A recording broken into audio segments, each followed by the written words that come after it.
Kalau ada orang yang kita sakiti dan dia tidak ridho, lalu memendam rasa sakit itu, amarah itu misalnya, benci itu, dendam itu, kita akan merasakannya juga. Kalau kita tidak meminta maaf pada orang yang kita sakiti, sakit orang itu, kalau ia tidak memaafkan kita, akan kita rasakan juga pada kelebat flashback hidup kita ya, kelebat hayat singkat itu berkelebat, kita akan ikut merasakannya juga. Liyurau a'malahum, kita akan melihat amal-amal itu. Tidak perlu nanti saat terakhir yasdurun nasu ashtata, saat terakhir ketika ruh lepas dari badan, manusia itu melihat amal mereka, diperlihatkan amal mereka. Liyurau a'malahum, Allah Ta'ala dan para malaikat memperlihatkan amalan-amalan itu.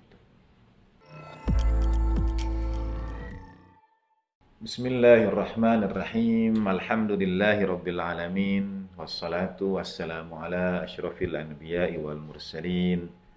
Sayyidina wa maulana wa habibi ilahil alamin. Alladhi sumiya fis sama'i bi Ahmad wa fil ardi bi Abil Qasimil Mustafa Muhammad. Wa ahli baitihi at-tayyibin at-tahirin la siyama baqiyatillahi fil ardin arwahuna wa arwahul alamin liturabi maqdamihil fida wa sayyidatina Fatimah az-Zahra wa maulatina Khadijah al-Kubra wa jami'i ahli baitin nubuwah wa ma'dinir risalah wa anbiya'illahi wa rusulihi wa malaikatihi was-siddiqin wa syuhada'i was-salihin wa hasuna ulaika rafiqa. Assalamualaikum ayuhan nabiyyu wa rahmatullahi wa barakatuh. Assalamu alayna wa ala ibadillahis salihin. Assalamualaikum jami'an wa rahmatullahi wa barakatuh. Asyhadu an la ilaha illallah wahdahu la syarika la wa asyhadu anna sayyidana wa maulana Muhammadan abduhu wa rasuluh. Allahumma salli wa sallim wa barik ala sayyidina Muhammad wa ali sayyidina Muhammad wa ajil farajahum syarif. Warzuqna fid dunya ziyaratahum wa fil akhirati syafa'atahum. Alhamdulillah rabbil alamin. Saudara sekalian rahimakumullah, teriring puji syukur kehadirat Allah Ta'ala dan salam salawat pada baginda Nabi besar Rasulullah Muhammad sallallahu alaihi wasallam. Kajian alap berkah bulan suci Al-Quran di bulan suci Ramadan ini, bulan suci turunnya Al-Quran, bulan suci digemarkannya lantunan kitab suci, teriring salam salawat pada baginda Nabi SAW sampai pada bagian kedua dari surah Az-Zilzalah. A'udzubillahi minasyaitonir rajim. Idza zulzilatil ardu zilzalaha wa akhrajatil ardu athqalaha wa qala al-insanu ma laha yawma idzin tuhadditsu akhbaraha bi anna rabbaka awha laha يومئذ يصدر الناس أشتاتا ليروا أعمالهم فمن يعمل مثقال ذرة خيرا يره ومن يعمل مثقال ذرة شرا يره. صدق الله المولانا العلي العظيم وصدق رسوله النبي الكريم ونحن على ذلك من الشاهدين والشاكرين والحمد لله رب العالمين. Bahasan kita sekarang mulai dari ayat yang keempat, yauma idzin tuhadditsu akhbaraha, pada hari ketika bumi menyampaikan kabarnya. Ketika bumi diguncangkan dengan guncangan yang dahsyat dan bumi mengeluarkan beban-beban berat yang selama ini ada di perutnya. Dan berkatalah manusia apa yang terjadi dengannya pada hari ketika bumi menyampaikan kabarnya tentang apa yang diwahyukan Tuhan untuknya. Dalam bagian ini, sebagaimana pada bahasan surah Al-Qari'ah, pertama, ya zilzilah Al-Kubra ini, gempa bumi dahsyat ini bisa merujuk kepada yaumul akhir, pada hari akhir setelah hari kiamat dan sebagainya. Tapi pada saat yang sama nanti kita bahas bagaimana surah Al-Qari'ah sebetulnya adalah cerminan dari apa yang bisa kita alami saat ini juga, sekarang ini juga. Misalnya dalam ilmu kalam ada pembahasan apakah surga dan neraka itu sudah ada sekarang, apakah sudah diciptakan Tuhan atau belum. Karena dalam Al-Quran misalnya disebutnya uiddat, disediakan, dipersiapkan bagi. Dan kalau tidak ada, dan kalau sudah diciptakan, apa yang terjadi sekarang di sana, dan sebagainya. Tapi pada saat yang sama ada riwayat-riwayat seperti riwayat Mi'raj baginda Nabi Shallallahu Alaihi Wasallam, diperlihatkan surga, diperlihatkan neraka dalam perjalanan Mi'raj yang agung itu. Atau kisah Nabiullah Idris alaihissalam dalam bahasan warafa'nahu makanan aliyya. Nah, demikian pula ayat-ayat yang mengisahkan tentang hari kiamat bisa nanti dalam artian apa yang akan setiap kita alami dan hadapi. Bisa juga sebetulnya cerminannya sudah ada sekarang ini. Nanti kita jelaskan lebih jauh. Hari ketika bumi digoncangkan ini, bumi kemudian peroleh wahyu dari Tuhan. Ia menyampaikan kabar. Nah, menurut Alamah Jawadi, kabar ini adalah kesaksian. Bumi itu bersaksi. Bersaksi atas amalan yang di punggung bumi itu dilakukan oleh orang-orang soleh.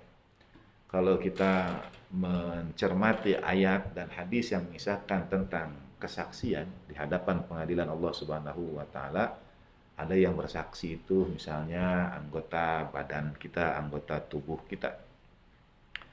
Dalam surat Yasin kita membaca pada hari ketika mulut dikunci dan berkatalah tangan dan kaki tentang apa yang sudah mereka perbuat. Bima kanu yaksibun.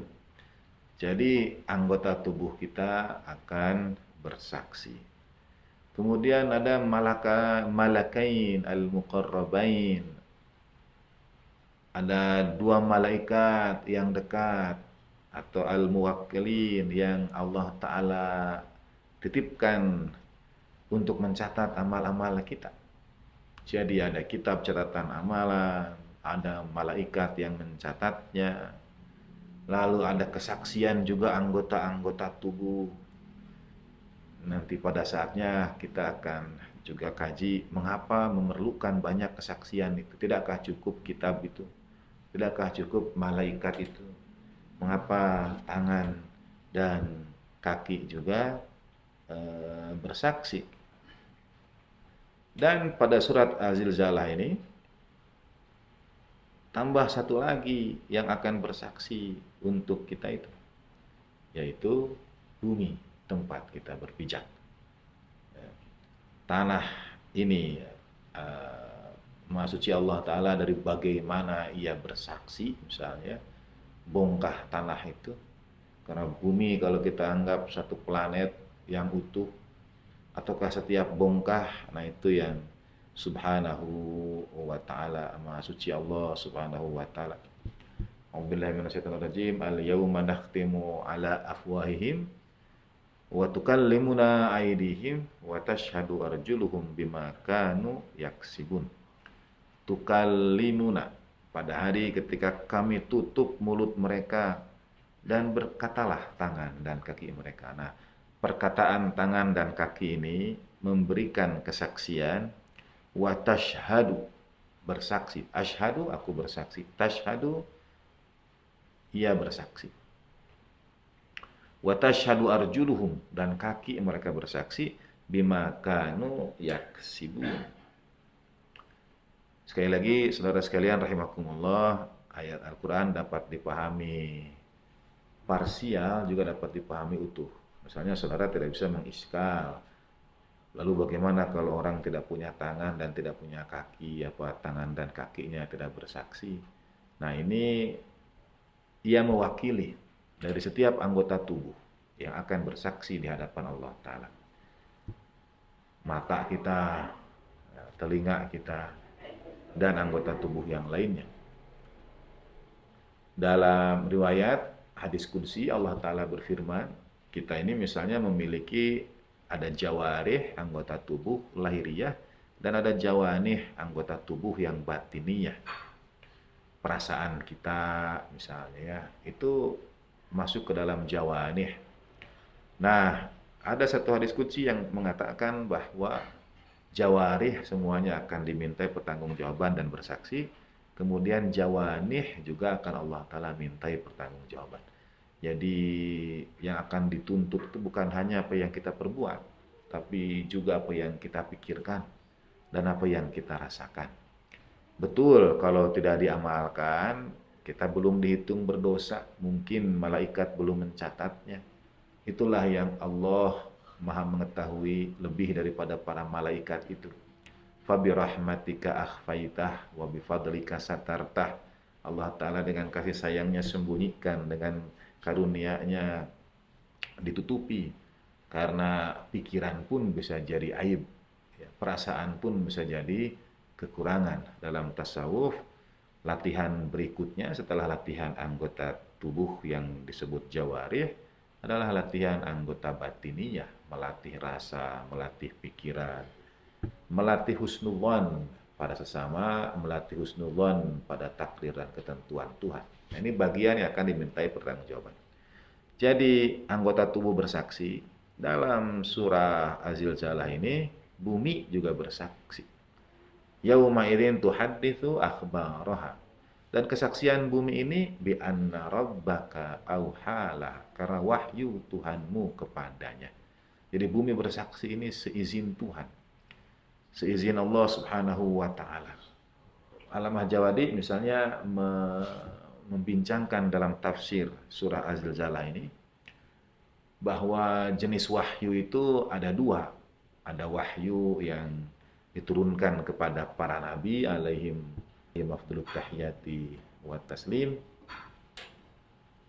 yang berbentuk misalnya kemudian menjadi bimbingan, menjadi petunjuk, menjadi arahan. Dan ada juga wahyu yang diturunkan kepada lebah, termasuk kepada bumi ini.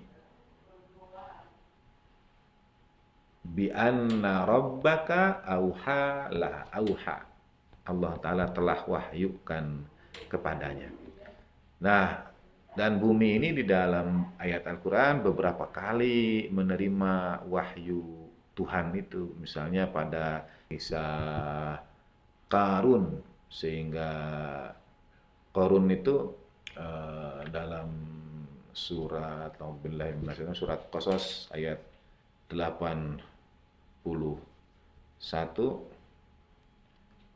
Allah Subhanahu wa taala berfirman, A'udzubillahi minasyaitonir rajim, faqasafna bihi wa bidarihil arda fama kana lahu min fi'ati yansurunahu min dunillah wa ma kana minal muntasirin. Maka kami benamkan, tenggelamkan Qarun beserta hartanya, beserta rumahnya, beserta istananya. Maka ia tidak ada satupun yang dapat menolongnya dari siksa Allah Ta'ala. Ia juga tidak dapat membela dirinya. Nah, ketika bumi menenggelamkan Qarun dan kekayaannya, sehingga kita mengenal istilah harta karun. Kalau kita menggali bumi, menggali tanah, lalu kita menemukan ada harta kekayaan, kita sebut harta karun. Karena memang dalam Al-Quran, karun itu ditelan bumi. Dan itu adalah wahyu Tuhan, perintah Tuhan. Fakhasafna bihi, kami tenggelamkan dia, bumi menelan dia. Atau dalam kisah banjir Nabiullah Nuh alaihissalam, ada pada surat Hud ayat 44. Ya ardu bla'i ma'aki wa ya sama aqli'i. Wahai bumi, ini pada saat ketika Bahtera Nabiullah Nuh alaihissalam itu setelah menjalankan tugasnya, berlayar, beredar dari satu titik ke titik yang lain, menjalankan ketentuan Allah Ta'ala. Konon katanya Bahtera Nabi Nuh ini dibangun alaihissalam tanpa, bahasa bebas saya mungkin, tanpa alat yang dapat mengendalikan arah. Jadi perahu dan bahtera itu punya sesuatu yang dengannya dia bisa bergerak ke kiri dan ke kanan. Bisa dengan sampan kalau perahu kecil, atau dengan baling-baling dan lain sebagainya untuk konteks yang sekarang. Nah, perahu Nabiullah Nuh itu, bahtera Nabiullah Nuh ini tidak mempunyai alat sama sekali untuk melaju ke kiri, ke kanan, lebih cepat, lebih lambat, tidak. ia benar-benar berjalan itu dalam kepasrahan pada ketentuan Allah Subhanahu wa taala. Jadi bergerak saja, yang disebut mengalir saja, tidak ada yang bisa dilakukan. Mau berhenti, memilih berhenti tidak bisa, mau memilih jalan lebih cepat tidak bisa, mau mengarahkan ke kiri dan ke kanan juga tidak bisa. Jadi diombang-ambing saja, sehingga hanya akan berhenti seizin Allah Subhanahu wa taala, dan itu menguji kaum mukminin yang mengikuti Nabi Allah Nuh alaihissalam iman. Bayangkan saudara sekalian rahimakumullah, diminta naik ke atas bahtera tidak tahu berapa lama, mungkin kita akan bertanya apakah cukup perbekalan, bahan makanan, bagaimana kalau ini, bagaimana kalau itu. Kadang-kadang dalam ujian yang diminta adalah kepasrahan dan kepatuhan. Taat saja pada sang Nabi pembawa amanah Tuhan itu, berserah diri. Itu yang disebut dengan wa yusallimu taslima. Pasrah, sepasrah-pasrahnya pada ketentuan Allah Subhanahu wa taala. Tidak tahu kapan berhenti. Nah, kemudian Al-Qur'an, Allah Subhanahu wa taala memberikan wahyu pada bumi, memerintahkan pada bumi, ya ardu bla'i ma'aki wa ya sama'u qali'i, wahai bumi, ibla'i ma'aki, telanlah airmu itu. Jadi bumi membuka dirinya lagi, menelan air yang berada di atas punggungnya. Wa ya sama'u qali'i, dan wahai langit, berhentilah mencurahkan air, mencurahkan mungkin hujan yang deras. Jadi perintah Allah Ta'ala, firman Allah Ta'ala pada ardu dan pada sama, pada bumi dan pada langit. Pada bumi telan itu air, sehingga ya lama-lama surut, ya, menyusut. Dan pada langit berhentilah mencurahkan air. Langit berhenti, bumi menelan, sehingga wastawat alal judi, kemudian bahtera itu pun berlabuh di atas bukit, yang kemudian karena namanya alal judi, dia disebut juga sebagai bukit Jud. Jud satu akar kata dengan jawad, yang artinya kedermawanan, kemurahan. Jadi kalau mau diterjemahkan secara harfiah, maka berlabuhlah bahtera Nabiullah Nuh alaihissalam di bukit kemurahan Allah Subhanahu wa taala, di bukit kedermawanan kasih sayang Allah Subhanahu wa taala. Baik, saudara sekalian rahimakumullah. Alamah Jawadi Amuli mengisahkan tentang dua jenis wahyu. Insyaallah izin saya tunda pada bahasan khusus nanti tentang wahyu dalam surat berikutnya, karena ada kaitannya insyaallah. Nah, bi anna rabbaka auhalaha, kemudian yauma idzi yasdurun nasu ashtatan liyurau a'malahum. Pada hari ketika manusia itu dibangkitkan, dihasilkan. Kalau ini merujuk misalnya pada peristiwa yaumil akhir, bumi mengeluarkan bebannya, lalu manusia berkata ada apa dengannya. Pada hari itu manusia dihadirkan, yasdurun nasu ashtata, dibangkitkan untuk melihat amal-amal mereka. Kata yasduru juga sering dilawankan dengan misalnya surur, itu dilawankan dengan wurud. Jadi kalau wurud masuk, sudur itu keluar. Ekspor impor misalnya dalam bahasa Arab, waridat shadirat. Jadi ada yang masuk, ada yang keluar. Nah, yauma yasdurun nasu ashtata, pada hari ketika manusia dikeluarkan, keluar atau dibangkitkan, ya. Ashtata berdasarkan kelompok-kelompok mereka, liyurau a'malau. Sebetulnya syatta itu artinya bermacam-macam. Jadi ada pengertian bahwa manusia kelak akan dibangkitkan atau keluar dari kubur mereka dalam keadaan yang beraneka ragam. Dalam tafsir misalnya tergantung amalan. Jadi kalau amalannya buruk, sifat apa yang mendominasi dia? Pemarahkah, rakuskah, tamak atau syahwat kah, dia akan bangkit dari bentuk-bentuk itu, dengan bentuk-bentuk itu.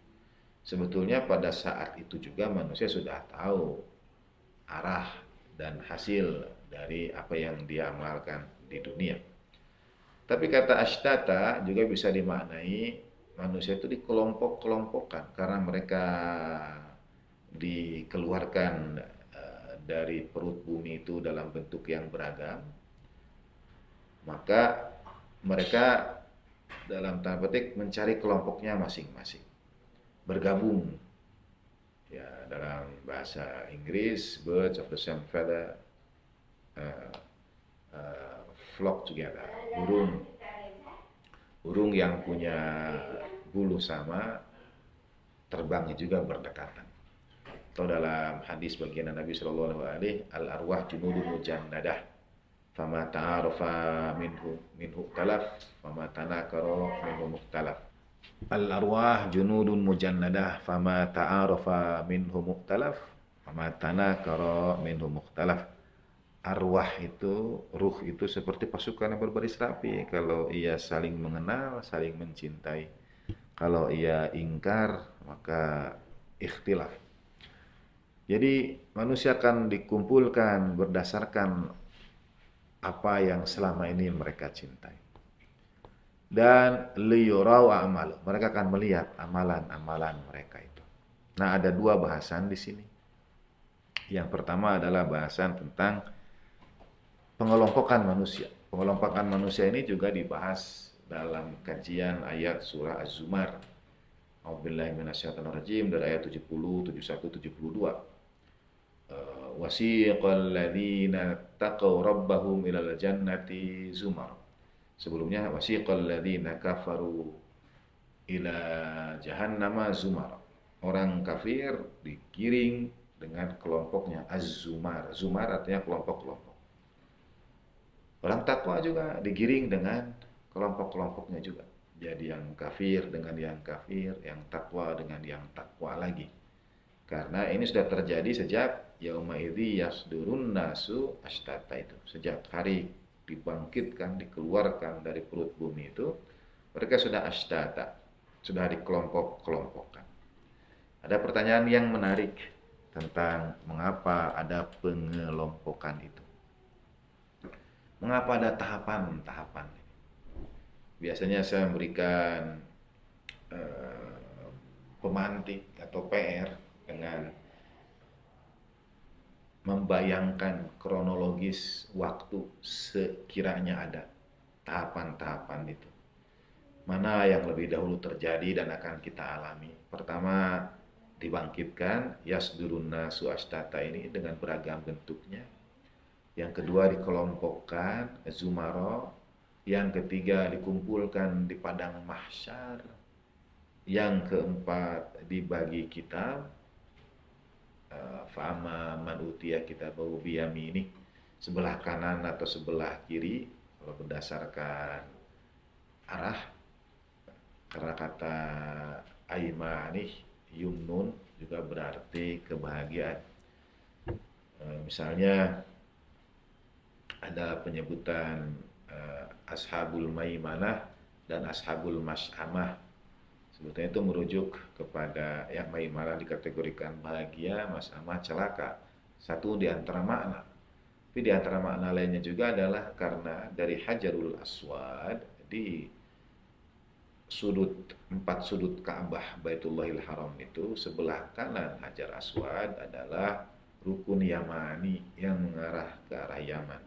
Dan sebelah kiri Hajar Aswad adalah rukun Syami yang mengarah ke arah Syam. Jadi ada yang disebut Yaman dan ada yang disebut Syam, sebut kanan dan sebut kiri. Memang kanan dinisbatkan pada yang baik, yang kiri dinisbatkan pada yang tidak baik. Saya dapat masukan dan juga pertanyaan bagaimana posisi misalnya mereka yang terlahir kidal, kemampuan kirinya lebih dari yang kanan dan lain sebagainya. Satu di antara jalan tengahnya itu adalah karena kata yumnun selain berarti kanan juga berarti bahagia. Dan mas'amah itu selain berarti kiri juga berarti celaka. bahasa kadang tidak fair, tidak adil. Misalnya kanan dalam bahasa Inggris kita sebut right, dan right juga berarti benar. Sementara kiri kita sebut left, dan left itu artinya juga tertinggal. Ini masalah-masalah bahasa yang hadir dalam pemanaan. Nah, kalau kita bayangkan secara kronologis, sekiranya ada sekali lagi dalam dimensi ruang dan waktu yang berbeda, mana yang akan terjadi lebih dahulu dialami. Ini ranah irfan, saudara, ranah filsafat, nazari. Silakan merujuk kepada para guru kita yang lebih takhasus di bidang ini. Pertanyaan ini juga saya dapatkan dari seorang di antara beliau-beliau. Kalau dibayangkan mana yang akan terjadi lebih dahulu, kita dibangkitkan dalam bentuk yang beragam, kemudian kita dikelompokkan, zumara, lalu dibagi kitab, kemudian ditimbang, ya, faman thaqulat mawazinu itu, lalu kita akan menyeberangi sirat yang katanya setipis rambut di belah 7 dan setajam pedang belati paling tajam. Urut-urutannya ini mana? Ya. Bangkitkan dulu, dikelompokkan, dikumpulkan, dibagi kitab, ditimbang di pengadilan, menyeberangi sirat. Sebenarnya mau bagaimanapun urutannya, saudara menjawab seperti yang saya sampaikan. Bagaimanapun urutannya, bukankah sejak tahapan yang pertama juga seseorang sudah mengetahui ujung atau akhir nasibnya. Misalnya kalau dibangkitkan dalam rupa yang buruk, apa ia akan dikelompokkan dengan orang yang bertakwa? Apa ia akan dikumpulkan dalam kelompok orang-orang saleh? Apa ia akan menerima kitab di sebelah kanannya? Apa ketika ditimbang amal solehnya akan lebih berat? Apa ia akan berhasil melewati sirat? Jadi kalau di satu tahapan itu misalnya orang dapat kitab sebelah kiri, ketika ditimbang apakah mungkin lebih berat amal solehnya? Nah, ini berkaitan dengan yasdurun nasu ashtata liyurau a'malahum ini. Satu di antara kemanaannya itu adalah sebenarnya tahapan-tahapan ini hadir karena menunjukkan luasnya kasih sayang Allah Subhanahu wa taala. Allah taala itu tidak dengan segera menghakimi, tidak dengan segera mengadili, meskipun ketentuan Allah taala yang berlaku atas kita pasti berdasarkan hikmah dan keadilan Allah taala.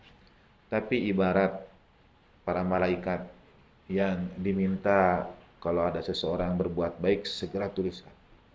Tapi kalau ada orang yang berbuat dosa, tahan, tunda dulu. Jangan tuliskan terlebih dahulu. Tunggu sampai misalnya matahari terbenam. Apakah ia mohon ampun kepada Allah Subhanahu wa taala dan bertaubat? Kalau ia mohon ampun dan bertaubat, jangan tuliskan. Kalau malam hari ia berdosa, tunggu hingga terbit fajar. Apakah ia bertaubat, minta ampun atau tidak? Kalau minta ampun dan bertaubat, jangan tuliskan. Nah, demikian pula tahapan-tahapan itu. Manusia dibangkitkan dalam bentuk yang buruk, liyurau a'malahum, supaya ia bisa melihat hasil amal yang ia lakukan selama ini. Dan sesungguhnya dalam ayat yang lain Allah Subhanahu wa taala berfirman, wa kafa bi nafsika al-yauma hasiba, cukuplah hari itu setiap diri menjadi saksi yang membuat perhitungan, karena setiap kita sesungguhnya sudah tahu nasib kesudahan kita. Kita tahu benar dan salah kita. Kita tahu pembenaran yang kita lakukan terhadap dosa-dosa yang kita lakukan. Kita tahu penghiburan, ini insya Allah Tuhan Maha Pengampun, ini tidak banyak, ini nanti kita tebus dengan amalan ini dan itu. Manusia sudah dapat menjadi saksi atas dirinya sendiri. Kalau di awal kajian saya sampaikan saksi itu ada kitab catatan amalan, ada para malaikat, ada anggota tubuh, ada bumi yang bersaksi, dan di atas itu semua ada wa yakuna ar-rasulu 'alaikum syahida. Ar-rasul yang menjadi saksi, baginda Nabi sallallahu alaihi wasallam yang menjadi saksi untuk kalian semua. Sesungguhnya ada lagi kesaksian yang selama ini menyertai kita, yaitu diri kita sendiri, pengadilan hati nurani kita. Wa kafa binafsikal yauma hasiba. Cukuplah dirimu menjadi yang membuat perhitungan. Dalam surat Qaf misalnya Allah Subhanahu wa taala berfirman ketika datang sakaratul maut pada manusia, billahi minasyaitonir rajim, wa ja'at sakaratul maut bil haqqi dzalika ma kunta minhu tahid. Dan datanglah sakaratul maut dengan al-haq, dengan kebenaran. Itulah yang selama ini engkau selalu lari daripadanya. Dalam kata lari daripadanya ada pemaknaan nyahnya ini kembali kemana? Dzalika ma kunta minhu tahid. Apakah kita lari dari kematian, dari al-maut? Karena dalam bahasa Arab kata ganti umumnya merujuk kepada sesuatu yang lebih dekat dengannya. Misalnya Pak Ade dan Pak Budi berangkat ke masjid, lalu istrinya datang menyusulnya. Istrinya ini istri siapa? Istri Pak Ade atau istri Pak Budi? Dalam kaidah kata ganti yang merujuk pada yang lebih dekat. Istrinya yang lebih dekat disebut adalah Pak Budi. Nah, wajaat sakaratul maut bil haqqi dzalika ma kunta minhu tahid. Ini hu-nya kembali kemana? Sama seperti dalam ayat surah Al-Isra, perjalanan Isra Mi'raj baginda Nabi sallallahu alaihi wasallam. A'udzubillahi minasyaitonir rajim. Subhanalladzi asra bi'abdihi lailan minal masjidil haram ilal masjidil aqsa alladzi barakna haulahu linuriyahu min ayatina. Maha suci Allah Ta'ala yang telah perjalankan hambanya di malam hari dari Masjidil Haram ke Masjidil Aqsa yang kami berkati sekelilingnya. Nah, apakah nyah ini kembali ke Masjidil Aqsa, kembali ke Masjidil Haram, kembali ke perjalanan antara Masjidil Haram dan Masjidil Aqsa, kembali ke malam hari yang diberkati, atau kembali kepada abdihi hambanya, yaitu baginda Nabi sallallahu alaihi wasallam. Ini bagian tersendiri dalam kajian Daqaiqul Quran tentang dhamair, tentang kata ganti. Nah, dzalika ma kunta minhu tahid. Itulah yang kalian dahulu kau selalu lari daripadanya. Kau lari daripadanya, kau hindari. Kalau ia kembali kepada maut, apakah menghindari maut? Atau kalau ia kembali kepada sakaratul maut, ia kembali pada sakaratul maut karena kata maut di situ sudah diidhofahkan, sudah dinisbatkan kepada sakaratul maut. Ia tidak berdiri sendiri lagi. Ia bagian dari sakaratul maut. Dan sakaratul maut bentuknya mu'annats dengan tanda tak marbutoh misalnya, sakarat. Sehingga kalau kita lari dari sakaratul maut bukan dzalika ma kunta minhu tahid, tapi dzalika ma kunta minha. Jadinya demikian karena sakaroh bentuk mu'annas yang diwakilkan dengan kata ganti ha bukan hu. Mungkin ini agak sedikit teknis saudara sekalian, rahimakumullah. Ala ayyihal dzalika ma kunta minhu tahid sebetulnya kembali kepada yang lebih dekat, yaitu bil haqqi, al haqqi, kebenaran. Dan datanglah sakaratul maut dengan kebenaran. Kebenaran itulah yang kau selalu lari daripadanya. Kita sesungguhnya tahu kita salah, kita sesungguhnya sangat sadar kurang kita di mana. Tapi selama ini kita berusaha menutupi itu, mengabaikan itu. Berusaha berharap insya Allah masih ada waktu, insya Allah esok lusa kita berubah dan seterusnya. Kita tahid, selalu menghindar. Ketika datang sakaratul maut, kebenaran itu tampak terang benderang bagi kita. Itulah liyurau a'malahum, diperlihatkan amalan-amalan. Riwayat mengatakan misalnya ketika manusia pada detik terakhirnya seluruh kehidupan itu flashback dengan cepat. Dalam beberapa keterangan bukan hanya flashback dengan cepat, dalam bahasa anak-anak sekarang mungkin core memory itu muncul. Bukan hanya dia flashback dengan cepat, dia melihat seluruh hidupnya berkelebat. Kehidupan yang berpuluh tahun ternyata terasa amat singkat. Tapi dalam riwayat misalnya ia akan merasakan juga. Dan ini bagian dari kasih sayang Tuhan. Quote unquote menyicil akibat dari perbuatan kita. Kalau ada orang yang kita sakiti dan dia tidak ridho, lalu memendam rasa sakit itu, amarah itu misalnya, benci itu, dendam itu, kita akan merasakannya juga. Kalau kita tidak meminta maaf pada orang yang kita sakiti, sakit orang itu. Kalau ia tidak memaafkan kita, akan kita rasakan juga pada kelebat flashback hidup kita ya, kelebat hayat singkat itu berkelebat, kita akan ikut merasakannya juga. Liyurau a'malahum. Kita akan melihat amal-amal itu. Tidak perlu nanti saat terakhir yasdurun nasu ashtata, saat terakhir ketika ruh lepas dari badan. Manusia itu melihat amal mereka, diperlihatkan amal mereka. Liyurau a'malahum. Allah Ta'ala dan para malaikat memperlihatkan amalan-amalan itu. Nah, dua ayat selanjutnya, 7 dan 8, ini bagian yang dalam kajian tentang alam barzakhi disebut dengan tajassumul a'mal atau tajassudul a'mal, berwujudnya amal-amal kita. Amal-amal kita itu hadir. A'udzubillahi minasyaitonir rajim. Faman ya'mal mithqala dzarratin khairan yarah. Barang siapa yang berbuat sebesar sawi kebaikan, dzarrah sebesar titik paling kecil kebaikan. Tentu dari perspektif manusia ini. Manusia sering menganggap ini kecil, padahal di sisi Tuhan tidak ada perbuatan baik yang kecil.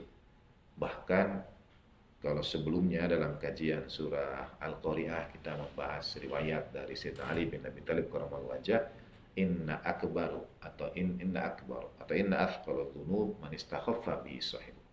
Sesungguhnya dosa yang paling besar, yang paling berat adalah yang dianggap ringan oleh pelakunya. Nah, ada riwayat yang semisal kalau dosa ringan sebetulnya, dosa yang dianggap ringan sebetulnya paling berat. Ada riwayat dari baginda Nabi Shallallahu Alaihi Wasallam, sebaik-baiknya amal itu adalah yang rutin dilakukan, yang dawam, adwamuha wa in qalla. Yang rutin dilakukan, didawamkan walaupun sedikit. Bukan perkara tentang besar dan kecil, tapi perkara tentang istiqomah menjalankan atau tidak. Itulah faman ya'mal mithqala dzarratin khairan, barang siapa berbuat kebaikan sebesar biji darah kebaikan. Ini dari sudut pandang manusia tadi. Liyurau a'malahum. Jadi mereka melihat amal mereka, mereka yang selama ini menganggap kecil. Dari sisi ukhrawi tidak ada kebaikan yang dinilai kecil. Bukan perkara jumlah, tapi hati yang menentukan. Jalaluddin Rumi pernah mengisahkan kisah seorang perempuan yang pada saat baginda Nabi Sallallahu Alaihi itu mengajak para sahabat untuk berjihad dan mereka menyumbangkan harta mereka untuk jihad itu. Ada yang menyumbangkan setengah hartanya, ada yang sepertiga, ada yang seperempat. Lalu datang seorang nenek tua yang memberikan beberapa butir kurma. Dan kemudian Nabi memuji perempuannya dengan mengatakan, 3 butir kurma perempuannya dalam kisah Jalaluddin Rumi ini lebih berat dari seluruh timbangan yang tadi. Mengapa? Karena ia menyedekahkan di jalan Tuhan seluruh harta yang ia miliki. Jadi bukan perkara kuantitas berapa rupiah yang saudara infakkan, tapi seberapa besar sesungguhnya dari kepemilikan kita itu yang kita infakkan.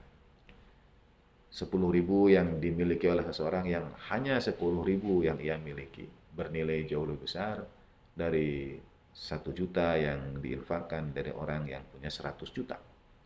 Karena bagi yang 10.000 100% hartanya, bagi yang 1 juta hanya 1%. Jadi dzarrah ini dalam sudut pandang manusia. Faman ya'mal mithqala dzarratin khairan yarah. Barang siapa berbuat kebaikan sebesar dzarrah, ia akan melihatnya. Tajassumul a'mal ini bisa berarti ia melihat catatan amalnya tertulis baik. Yang kedua, bisa juga bermakna ia melihat dampak dan akibat dari perbuatan baiknya itu. Kalau ia misalnya membahagiakan, katakanlah ia memberikan beasiswa untuk 1 anak, kemudian dengan beasiswa ini anak ini sukses. Ia bukan hanya melihat anak itu sukses, ia melihat juga kebahagiaan kedua orang tua anak ini. Ia melihat juga kebahagiaan taraf hidup yang meningkat dari anak ini. Ia melihat juga bagaimana anak ini berbuat baik dan hasilnya jariyahnya dialirkan kepada yang memberikan beasiswa itu. Nah, itu semua dia akan melihatnya, semua dia akan menyaksikannya.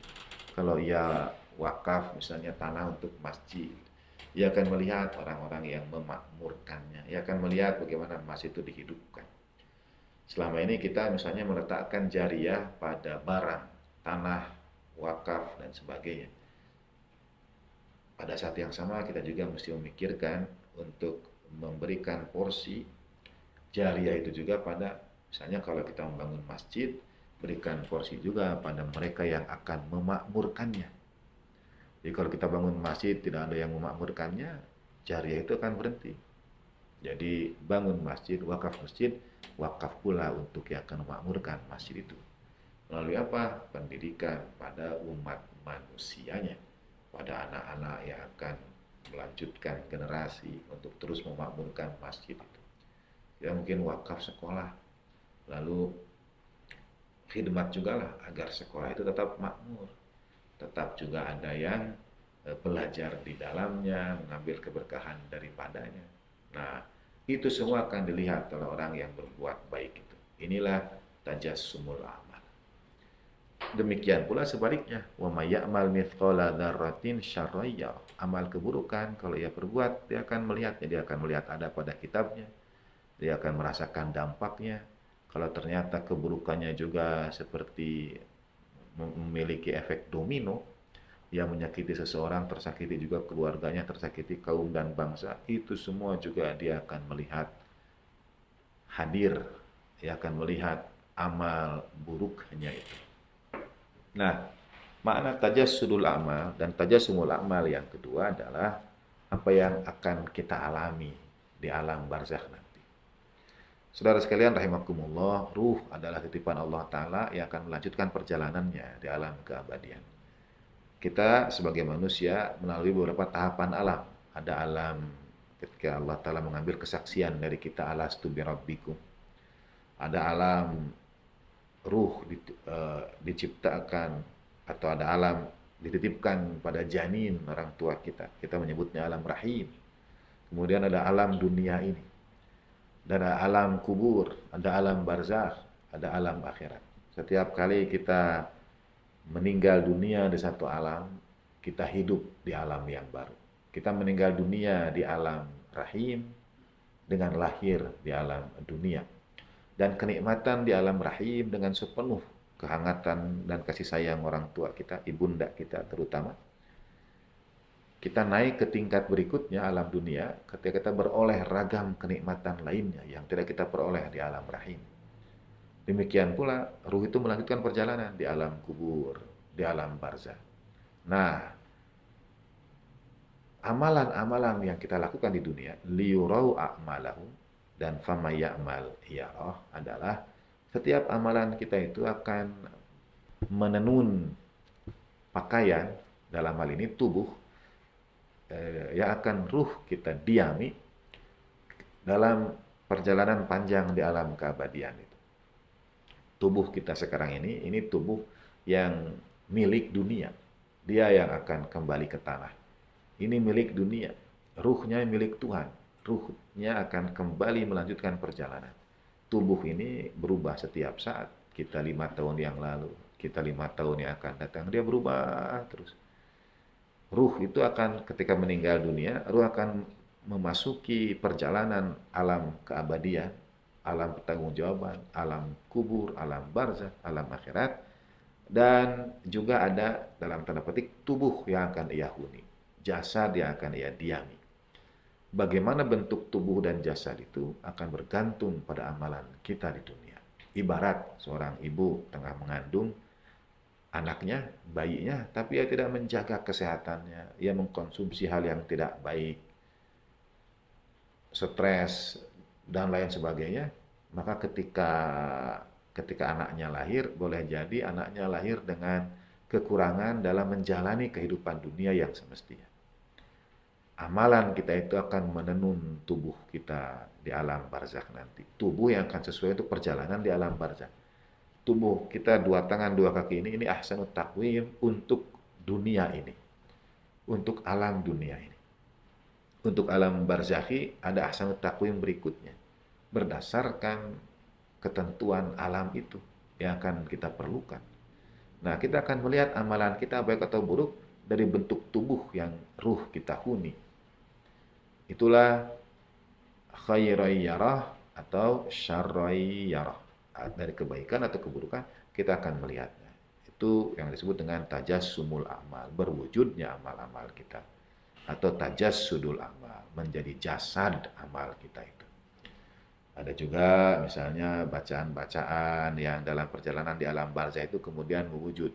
Seperti kisah Ibn Arabi yang ketika kecil mati suri, yang meninggal dunia, lalu yang masuk ke alam keabadian ditemani oleh seseorang yang sangat indah bercahaya, dan ketika sampai di pintu gerbang, katakanlah belum saatnya engkau itu. Jadi ya, karena itu ia mati suri. Tapi ayahnya sudah membaringkan ia di tengah rumah dan ayahnya membaca surat Yasin. Ketika sampai pada kalimat fasubhanalladzi biyadihi malakutu kulli syai'in wa ilaihi turja'un, terbangunlah Ibn Arabi. Hidup kembali dari mati surinya yang singkat. Nah, ketika ia ditemani oleh seorang sosok yang bercahaya ini, Ibn Arabi tanya, "Engkau itu siapa?" Dan ia menjawab, "Akulah surat Yasin yang sedang dibacakan oleh ayahmu." Jadi terlihat bentuknya. Khairai yarah, kebaikan itu akan dilihat. Atau dalam sebuah riwayat di alam barzah, ketika seseorang menempuh perjalanan yang berat, tiba-tiba ada yang menghadiahkan buah yang sangat segar. Konon katanya di alam barzah itu buah yang segar terlihat tidak baik bentuknya, dan buah yang terlihat baik bentuknya sebetulnya pahit rasanya. Mengapa? Karena alam barzah itu cerminan terbalik dari alam dunia. Jadi hal tidak baik di dunia yang kita alami akan menghadirkan kebaikan di alam barzah. Rasa pahit yang kita telan di dunia memberikan rasa manis di alam barzah. Lapar kita di bulan puasa memberikan kepuasan dan kekenyangan di alam barzah. Ini kurang lebih dia cermin terbalik. Nah, seseorang menikmati ada buah yang sangat segar. Lalu ia bertanya, "Dari mana ini?" Kata pendampingnya itu, "Seseorang datang di atas kuburanmu, tidak tahu siapa engkau, dia berdoa untukmu." Jadi dia berziarah. Nah, ada baiknya memang kita mengunjungi pemakaman kaum mukminin. Kita berziarah pada kaum mukminin yang kita kenal maupun yang tidak. Kadang kita hanya mendoakan yang kita kenal, tidak mendoakan yang tidak kita kenal. Umumnya kita sampaikan dalam faghfirlil mu'minin wal mu'minat wal muslimin wal muslimat. Ada baiknya juga kita datangi kuburan-kuburan itu dan kita doakan untuk almarhumin meskipun kita tidak mengenal mereka. Itu katanya doa yang ikhlas, dan itu yang menjadi kesegaran yang sangat baik bagi almarhumin itu dalam perjalanan panjangnya di alam barzah. Orang akan melihat pada tubuh yang akan ia huni, amal itu. Orang akan melihat pada pendamping-pendamping yang menyertai perjalanan panjang itu. Orang akan melihat pada apa yang ia alami di alam barzah, dari khairan atau dari syarran itu. Dan ada poin yang terakhir, saudara, pada surat Al-Zilzilah ini, yaitu penyebutan kata khair yang lebih dahulu dari kata syar. Mengapa disebut khair dulu? Mengapa tidak syar dulu? Ujungnya kan wa may ya'mal mithqala dzarratin syarran yarah. Jadi disebut barang siapa yang mengerjakan kebaikan sebesar darah ia akan melihatnya, barang siapa mengerjakan keburukan sebesar darah ia akan melihatnya pula. Mengapa tidak sebaliknya? Mengapa khair dulu daripada syar? Jawabannya adalah karena perbuatan buruk dapat menghapus kebaikan. Mana yang lebih kita dahulukan? Berusaha berbuat baik atau menjaga diri tidak jatuh pada perbuatan buruk? Nah, saudara bisa mengkajinya lebih lengkap, misalnya dalam buku terakhir yang Allah Yarham Ayahanda tercinta tulis, buat Jangan Bakar Taman Surgamu. Jadi selama ini mungkin beliau concern karena boleh jadi ada orang korupsi miliaran, lalu insya Allah dengan berangkat umroh dan haji dicuci itu dosa.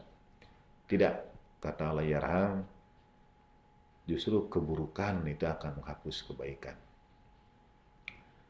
Betul dalam Al-Quran ada innal hasanat ibnas sayyiat, kebaikan itu menghapus keburukan. Sekiranya ia tidak mengulanginya lagi, ya. Sekiranya istighfar dan taubatnya diterima. Istighfar adalah permohonan agar keburukan kita Allah Ta'ala ganti dengan kebaikan. Dan syaratnya kita tidak mengulanginya lagi. Berdasarkan beberapa riwayat. Nah, dalam akhir surat Al-Zilzalah ini Allah Ta'ala ingin mengingatkan, boleh jadi kau punya banyak kebaikan, beramal soleh, dan lain sebagainya. Hati-hati, karena satu keburukan sebesar darah itu akan menghapus kebaikan-kebaikan yang kau lakukan selama ini. Ada orang yang wiridannya banyak, tasbih arbaahnya banyak, tapi itu yang menjadi judul jangan bakar taman surgamu. Tapi kemudian ada angin panas sedikit, dia sudah punya taman yang sangat indah di surga, tapi tiba-tiba ada angin panas sedikit dan membakar seluruh taman surga itu.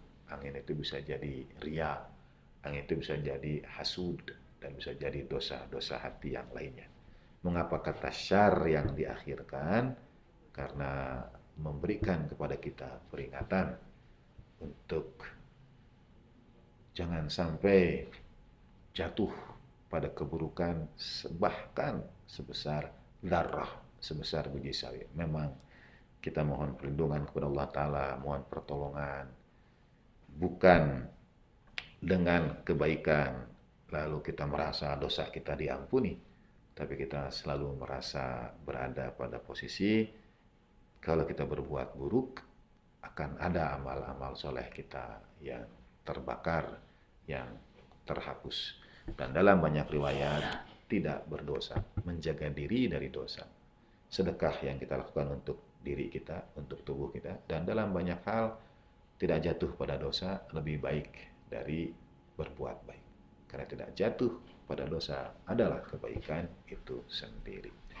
Terima kasih atas seluruh perhatian saudara. Insya Allah kita akan sambung berjumpa pada kajian berikutnya. Insya Allah akan membahas surah ke-98 dan yaitu surah surah Al-Bayyinah. Dan terima kasih atas seluruh perhatian saudara. Mohon dimaafkan lahir dan batin, mohon keikhlasan. Terima kasih atas perkenan share, like, dan subscribe kajian kita ini. Terima kasih seluruh guru yang telah menghadirkan. Mari kita antarkan umul kita bagi para guru, terkhusus Allamah Jawadi Amuli, bagi almarhumin, kedua orang tua kita, keluarga besar, saudara kita yang punya hak atas diri kita di Palestina, di berbagai tempat yang teraniaya. Dan untuk wajibatil huquqi alaina. Ala hadhihi niyyah wa kulli niyatin salihah. Ziyadatan fi syarafin Nabiil Mustafa Rasulillah sallallahu alaihi wa alihi wa alihi thayyibin tahirin.